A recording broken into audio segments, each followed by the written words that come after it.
Okay, I was actually going to do a video on doing the bus wire, but I found out I was out of bus wire. I had to order some more, so that'll be a little while. So I'm going to show you how I do a test. I like to test each one of these cells. Once I get them tabbed together, I need to make sure, well, you can actually do them before you tab them together. It might actually be easier. But right now I've already got them tabbed together, so I'm going to show you how I test these. Basically, you want to make sure there's no really low powered cells. If you do, they're going to drain power from the other cells and reduce your overall panel efficiency. And so you know, it's not important that I have a bright light and I test the actual output. I just want to make sure that they're all close to the same. So the way I do this is I have a little rack down there that I put a light under, put my sheet of glass on here, and I have all my cells on here. That's kind of hard to do while I'm videotaping this, but I'll try to show you one of them. Basically, if you look at these cells, obviously this is the back, which is positive. It depends on which row you're on. I'm actually going to be testing this row right over here. So the back is the positive, the front's the negative. So to get to the front, I actually got to touch the back of this one.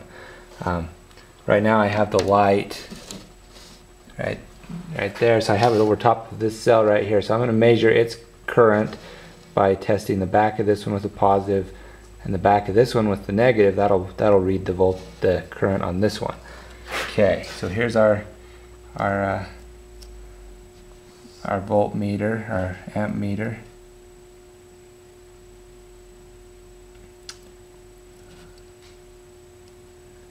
Oops, I have to do the positive on the, I had them backwards there.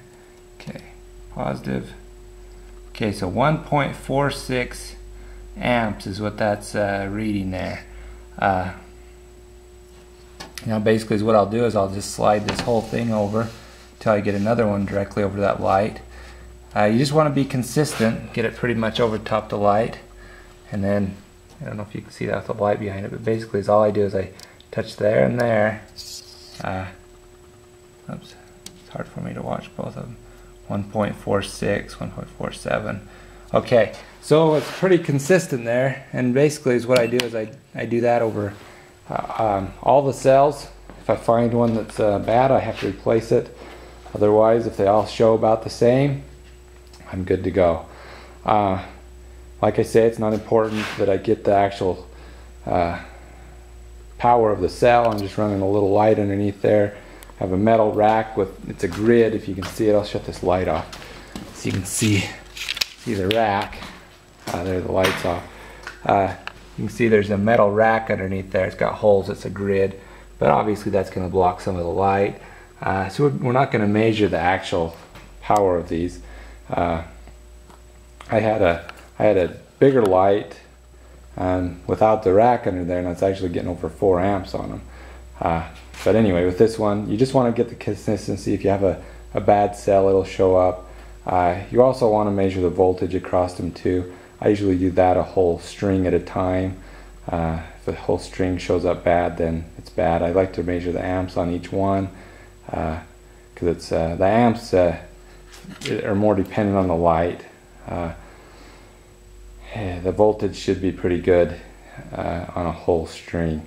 If I measure the amperage on a whole string, I'm not going to get a very good amperage. So I like to do that individually. Anyway, that's how I test them. When I get my bus wire in, I'll show you how I string these together, and then we'll move on to encapsulating them. Talk to you later.